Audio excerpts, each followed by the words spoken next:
What if I told you the Bible hints at a world that existed long before Adam and Eve? A time shrouded in mystery, where chaos reigned, and the very fabric of existence was shaped by divine power. The Bible begins with a profound statement. In the beginning, God created the heavens and the earth. But what existed before this moment of creation? For centuries, theologians and biblical scholars have delved into the scriptures to uncover clues about a time before Adam and Eve. In this video, we'll journey through the Bible's opening chapters, examining key passages and exploring the theological implications of a pre-creation narrative. We'll discuss the enigmatic state of the earth described in Genesis, the mysterious void and deep, the role of God's Spirit, the creation of angels, and even the possibility of other worlds or dimensions. By the end, you'll see how these insights shape our understanding of God's sovereignty and the grand design of creation. Genesis 1:1-2 reads, "In the beginning, God created the heavens and the earth. Now the earth was formless and empty. Darkness was over the surface of the deep, and the Spirit of God was hovering over the waters." These opening verses introduce us to a world that is incomplete and unformed. The Hebrew words tohu, formless, and bohu, empty, describe a state of utter desolation, an earth lacking structure, purpose, or inhabitants. Some theologians interpret this as a blank canvas, a precursor to creation. Others suggest it reflects a state of disorder that God would later transform into harmony and life. The phrase "darkness was over the surface of the deep" further adds to this mysterious image. The deep, or tehom in Hebrew, is often associated with a primordial chaotic abyss, a vast unlit expanse of waters. In the ancient Near East, similar imagery was used to describe forces of chaos that God subdued to bring order. However, the biblical account diverges, portraying God as the sovereign creator who doesn't battle chaos, but simply commands order into being. Some scholars propose the gap theory, suggesting that Genesis 1:1 describes an initial creation, which was later destroyed, leaving the formless and empty earth described in verse 2.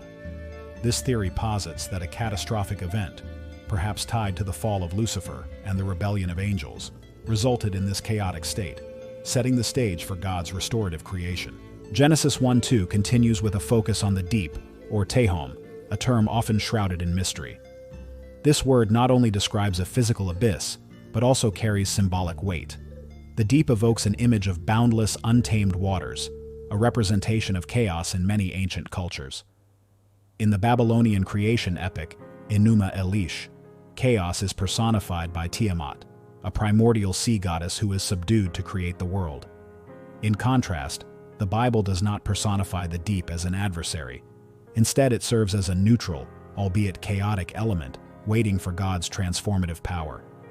This subtle difference underscores the Bible's unique portrayal of a singular, all-powerful creator who is not threatened by chaos, but instead uses it as a starting point for creation. The void and deep also invite us to consider the metaphysical aspects of pre-creation. Were these elements created by God, or did they exist as part of a timeless, unformed state? In the midst of this chaotic scene, we encounter the Spirit of God. Genesis 1:2 describes it as hovering over the waters. The Hebrew word rachaf, translated as hovering, paints a picture of gentle, purposeful motion, akin to a bird nurturing its nest. This depiction is rich with meaning. God's Spirit represents His active presence, a prelude to the creative acts that follow. Before any form takes shape or light pierces the darkness, God's Spirit is already at work, infusing potential and purpose into the chaos. This moment reveals God's intimate involvement with creation, not as a distant architect, but as a hands-on creator.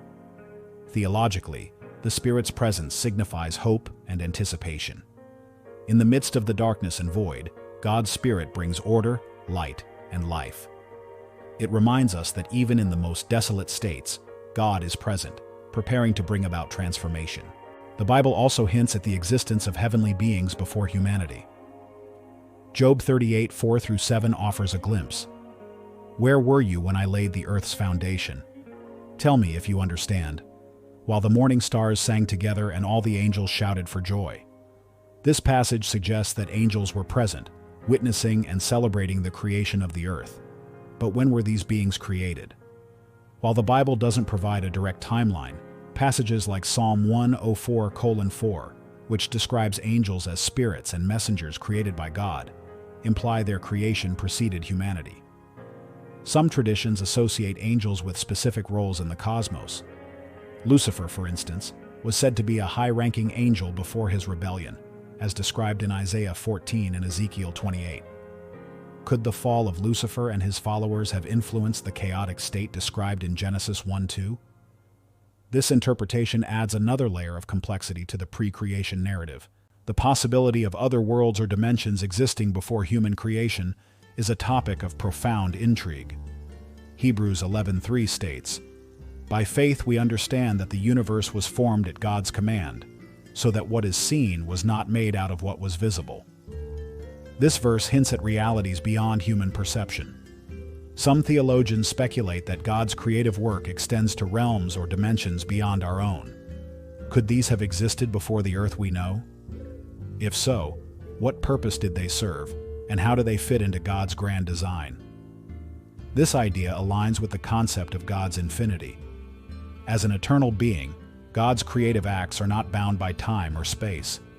Other worlds or dimensions, if they existed, would reflect his boundless creativity and power, expanding our understanding of his nature.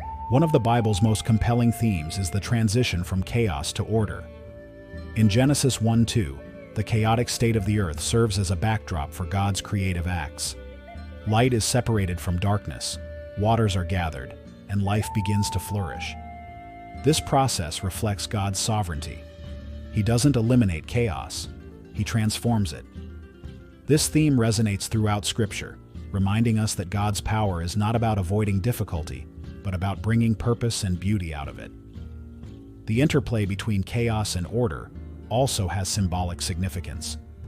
It mirrors the spiritual journey of humanity, where God transforms the disorder in our lives into something meaningful, just as he did with creation. Now, let's explore how other religious traditions view pre-creation. Ancient Mesopotamian myths, such as the Enuma Elish, describe a chaotic sea subdued by a god to create the world. In Greek mythology, chaos is the primordial state from which the cosmos emerges. While these stories share thematic similarities with the Bible, they differ fundamentally in their portrayal of the divine. The Bible presents a singular, all-powerful God who speaks creation into existence, contrasting with the polytheistic and often conflict-driven narratives of other traditions. These comparisons deepen our appreciation of the biblical narrative, highlighting its unique emphasis on God's sovereignty and intentionality. The world before Adam and Eve, as hinted at in the Bible, is a fascinating and complex concept. From the formless void to the hovering Spirit of God, the creation of angels, and the possibilities of other worlds, these elements reveal a profound narrative about God's power and purpose. Understanding this pre-creation story not only deepens our appreciation of the Genesis account, but also reminds us of the vastness of God's plan. So, what do you think? Could there be more to the story